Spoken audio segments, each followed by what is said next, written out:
Thoughtful, आपने बिल्कुल सही प्रसंग पकड़ा है। यह कथा संकट हरण के उस विशेष अध्याय से जुड़ी है जहां देवताओं की समस्या का समाधान होना था। चलिए इस प्रसंग को इसके पूरे विस्तार और पौराणिक संदर्भ के साथ समझते हैं। देवताओं का संकट और शिव की सभा।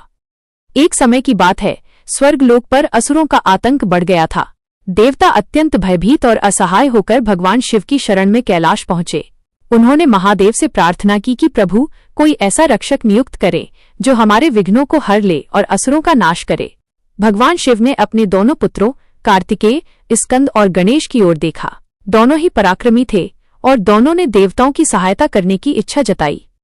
अब धर्म संकट ये था कि किसे इस कार्य के लिए भेजा जाए। ब्रह्मांड परिक्रमा की शर्त। शिवजी ने इस निर्णय के लिए एक कठिन परीक्षा रखी। उन्होंने कहा, जो सबसे पहले संपूर्ण ब्रह्मांड की परिक्रमा करके मेरे पास वापस आएगा वही देवताओं का सेनापति बनेगा और वही पृथ्वी पर प्रथम पूज्य, सबसे पहले पूजा जाने वाला कहलाएगा। शर्त सुनते ही कार्तिकेय जी अपने वाहन मोर पर आरूढ़ हुए और पलक झपकते ही आकाश मार्ग से ब्रह्मांड की परिक्रमा के लिए निकल गए। गणेश जी का तिलकुट बुद्धि प्रयोग। गणेश जी वहीं खड़े शांत भाव से विचार करने लगे। उनके पास मूषक था और मार्ग अनंत था। उन्होंने शास्त्रों के सार को याद किया और माता पिता की महिमा पर ध्यान केंद्रित किया। एक साथ परिक्रमा। गणेश जी ने भगवान शिव और माता पार्वती को एक ऊंचे आसन पर विराजमान किया। फिर उन्होंने मंत्रों का उच्चारण करते हुए उनकी 7 परिक्रमाएं की। 2. तर्क और शास्त्र। जब शिवजी ने पूछा कि तुम क्यों नहीं गए, तब गणेश जी ने सिर झुकाकर कहा, तारांकन शास्त्रों का मत है कि माता पिता की सेवा और उनकी परिक्रमा में ही अनंत कोटि ब्रह्मांडों की परिक्रमा समाहित है।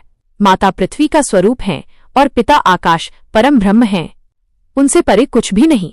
भगवान शिव का वरदान और तिलकुट परंपरा। महादेव पुत्र की इस दिव्य बुद्धि को देखकर गदगद हो गए। उन्होंने गणेश जी को गले लगाया और घोषणा की, प्रथम पूज्य, आज से किसी भी शुभ कार्य में तुम्हारी पूजा सबसे पहले होगी। संकट निवारण।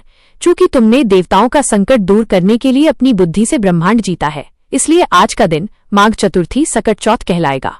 तिलकुट का प्रसाद। भगवान शिव ने आशीर्वाद दिया कि जो भी भक्त इस दिन तिल और गुड़ को कूटकर तिलकुट बनाकर गणेश जी को चढ़ाएगा, उसके जीवन के सारे संकट वैसे ही समाप्त हो जाएंगे जैसे गणेश जी ने देवताओं के संकट दूर किए। यही कारण है कि सकट चौथ के दिन महिलाएं मिट्टी का गणेश बनाकर या घर की प्रतिमा के सामने तिलकुट का पहाड़ बनाती हैं।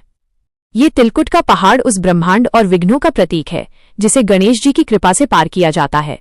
क्या आप इस कथा से जुड़ी सकट माता और उस गरीब बढ़ई वाली उपकथा के बारे में भी जानना चाहेंगे?